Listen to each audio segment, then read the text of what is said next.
This is the 100th video that is on my YouTube channel, so I encourage you to go and check it out and look at the wide variety of videos about sales and business development, about leadership and about communication.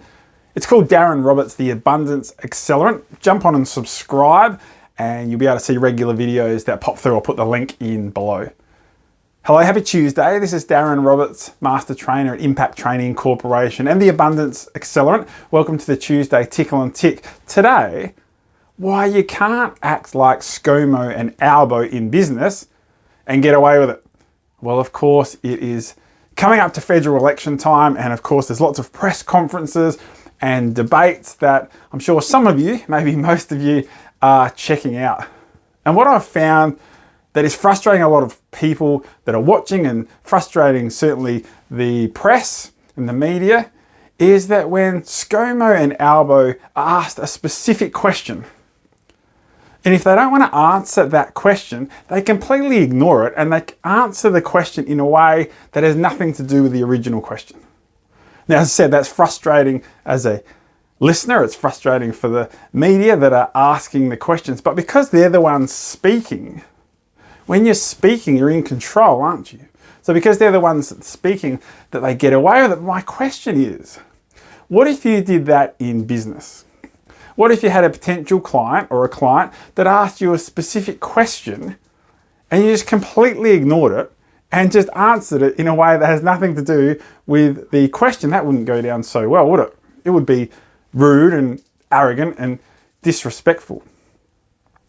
But we know that sometimes in business, there's questions that we don't want to necessarily answer straight away, like, can you tell me about your prices? So how often do you get an email inquiry or a phone inquiry, or someone walk in and said, oh yeah, listen, I'm just wanting to find out a bit about your memberships. I just want to find out a bit about your product, or I just want to find out how much it costs. Now we know that we don't want to answer that question necessarily straight away, because we know that emotions are 100% of decision making. The green brain, we call it, and the red brain of logic is the facts and the figures and the data. Now, just giving price is a red brain or logical decision. And if that's the case and they're shopping around, probably cheapest wins, because the potential customer doesn't understand the difference in the value that you can provide versus the competition. So cheapest wins. Now, cheapest wins is no good for you. It's no good for your competition, because even if you are the cheapest and you get that customer or that client, how does your competition get that customer or client next time? They cut their prices. How do you get them back? You cut their prices again, and everyone is struggling. So we need to be able to answer the question respectfully, but maybe not straight away. And how do we do that and hold a conversation? Well, I'm going to give you the answer to that. It's really very simple. The first part of it is a mindset scenario. And in most cases, the potential customer or inquiry is only asking about prices because that's all they know or are willing to share with you straight away. For instance, if I was joining a gym, I'd ring up and say, listen, I'm just after some information on your membership. I just want to find out your prices. If I'm booking a holiday and I'm going through a travel agent, I'd ring up and I'd say, I'm just after some information on your trips to Fiji, please. I want some prices. Because I'm not going to open that conversation with, oh, I've got a family of 4 and this is the type of activities that we're doing, and this is where we want to go, this is how long we're going to be away for. We say, I just want some prices about a trip to Fiji. But once that question is acknowledged and then the travel consultant asks me some questions back, I'm willing to share and enter a conversation about the trip and what we want to do. Same with the fitness example. Someone rings a fitness center and says, oh, I'm just after some prices. It's only because that's all they're willing to share at the moment. But if you can ask them, acknowledge and then ask them a couple of questions, then they're more willing to give you some information about why they're looking at joining a gym. So firstly, understanding that mindset is just because they're asking doesn't mean it's the most important thing to them in their decision-making process. It's simply that that's all they know how to ask right now. So for you to acknowledge that question and then move on, you often find that the price question won't come up until later, which gives you an opportunity to create value. Then it's not about cheapest wins, it's about who can create the greatest value and connect your product and services to the emotions that the customer wants to move towards or move away from. So how do you do that?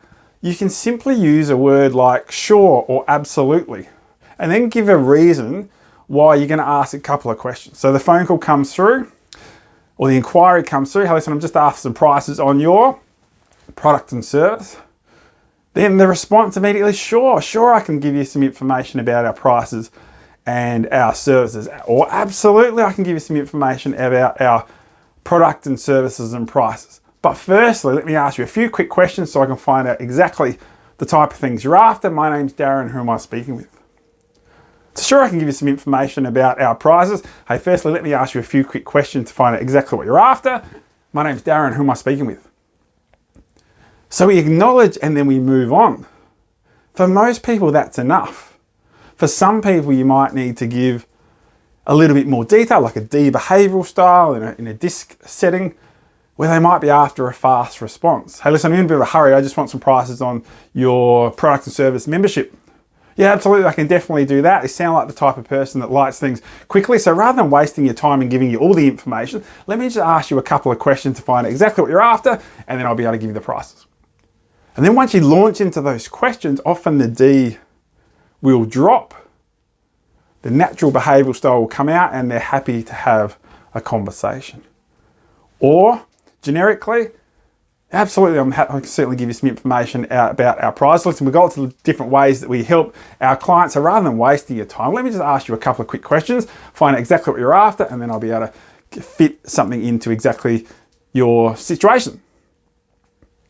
And then you go in straight into ask some questions and have a conversation. So rather than Scomo and Albo just ignoring the question and answering it in a manner that they choose to, acknowledge the question, quickly move on and give a reason for doing so. And because it's not usually the most important thing that people want to know about your product and service, the question probably won't come up again until you've had an opportunity to build value, which means even if you're more expensive than the others, because you give better service and better value, you still have a really good chance of having that person decide that you're the person to service them. So make sure that you're not falling into the trap to go, just because they ask for prices, I better give them to them. Let's be respectful, acknowledge the question, have a reason to ask a couple of questions, adjust that for different behavioral styles, whether you need to speed it up or slow it down, and you'll find that not only will you be able to charge a little bit more because you give greater value, you'll have higher yield, the potential customer or client will feel really respected as well. Hey, by the way, before I go, I've got a couple of things, excuse me, to give you. If you like, we've just created a brand new problem calculator.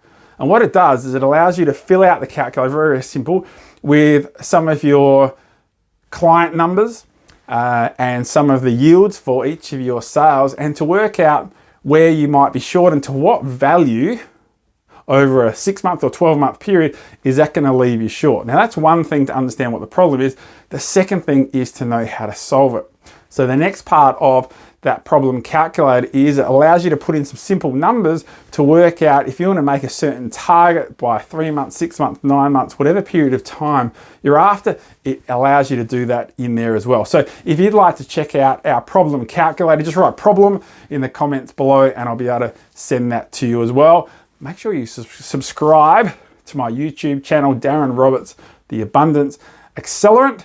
My 100th video today, it will be up there shortly. Thanks for being part of the information that I give out. You guys have a great Tuesday. We'll see you next time for the Tuesday Tickle and Tick. Bye for now.